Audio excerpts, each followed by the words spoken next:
আসসালামু আলাইকুম। আশা করি সবাই ভালো আছেন। আমি আল্লাহর রহমতে ভালো আছি। এই ভিডিওটা করার একটাই উদ্দেশ্য, সেটা হচ্ছে একটু সতর্ক আসলে আমরা ইউটিউবে অনেকগুলো ভিডিও দেখি যার মধ্যে কিছুটা সত্য কিছুটা মিথ্যা হয়। তো এখানে আমি যে কাজটি করছি সেটা সম্পূর্ণ ভিডিও থেকেই দেখে তারপর করছি। তো কিছুক্ষণ এগুলো পানিতে ভিজিয়ে রেখেছি। তো একদম সুন্দরভাবে উপরের ইয়েটা উঠে গেছে।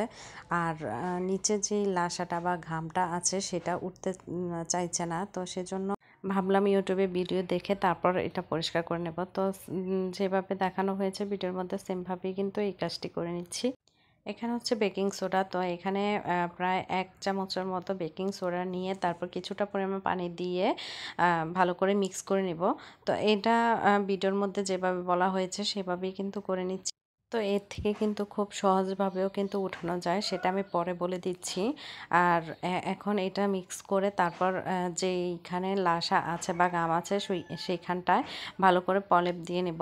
তো এখানে এটা আপনারা হাত দিয়েও করতে পারেন বা চামচ দিয়ে করতে পারেন। তো আমি ভাবলাম যে চামচ থেকে হাতটা দিয়ে করলে ভালো হয়, এতে করে গায়ের মধ্যে ভালোভাবে লাগবে। তো এভাবে মেখে কিন্তু ১০ মিনিটের মতো রেখে দিতে হবে। তো আমি প্রায় ২০ মিনিটের মতো রেখে দিয়েছি, তারপরেও উঠে না। কিছুক্ষণ পর এসে চেক করি যে উঠে কিনা। তো আমি অনেক চেষ্টার পরও কিন্তু উঠাতে পারিনি, ব্যর্থ হয়ে গিয়েছি।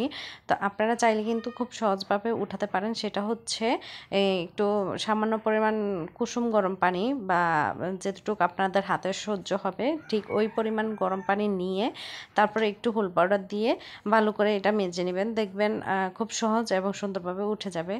পরিশ্রমও করা লাগবে না তেমন।